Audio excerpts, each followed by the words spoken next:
আমি আসলে বারবার দাঁড়াচ্ছি যে একটা ব্যথা নিয়ে। আজকে আমাদের চট্টগ্রামে নিউ মার্কেটের সাথে একটি কলেজ আছে।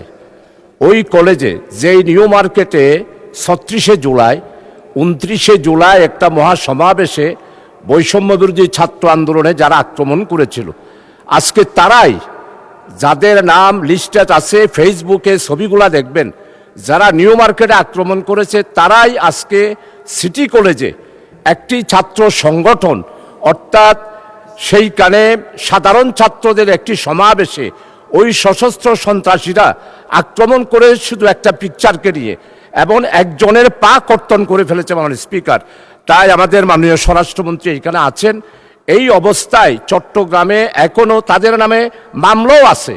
এই সমস্ত ছেলেদের ব্যাপারে এই যে একটি ঘটনা অশান্ত সৃষ্টি করার জন্য, চট্টগ্রামের শান্ত পরিবেশকে অশান্ত করার জন্য সিটি কলেজের নামদারি পার্শ্ববর্তী এলাকার অস্ত্রধারীরা যাদের নামে মামলা আছে, তারা যে সাধারণ ছাত্রদের উপর আক্রমণ করে একটি পা কেটে নিল, এই ব্যাপারে আপনার দৃষ্টি আকর্ষণ করছি।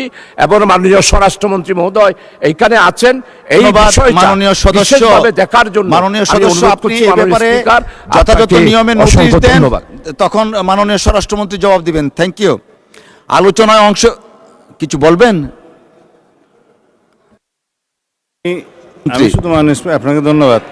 মাননীয় স্পিকার, আপনি যেহেতু মাননীয় সংসদ সদস্যকে ফ্লোর দিয়েছেন, কারেন্ট ইস্যুস নিয়ে কথা বলেছে, কোন বিধিতে দিয়েছেন অবশ্যই জানি না।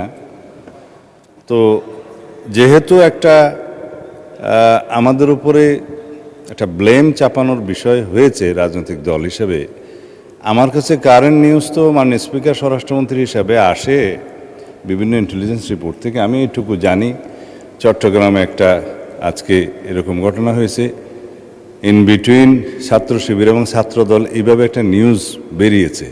প্রকৃত ঘটনা জানতে গেলে আমার একটু সময় লাগবে। আমি প্রয়োজনে সেটার উপরে ৩০০ বিধিতে বিবৃতিও দিতে পারবো।